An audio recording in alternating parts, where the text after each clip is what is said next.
আমার ভাগ্যে কি আর কান্না ছাড়া কিছুই লেখা নাই। বলো না কেমন করে তোমায় ভুলে যাই বন্ধুরে।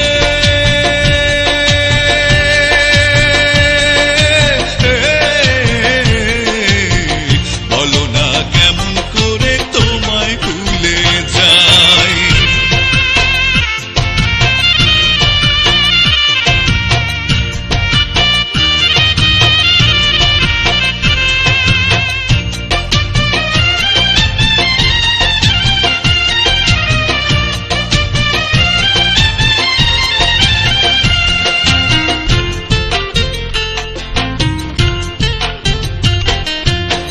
নীলাকাশ আমার কাছে বিবর্ণ হয়ে গেছে, চাঁদের জোছনা যেন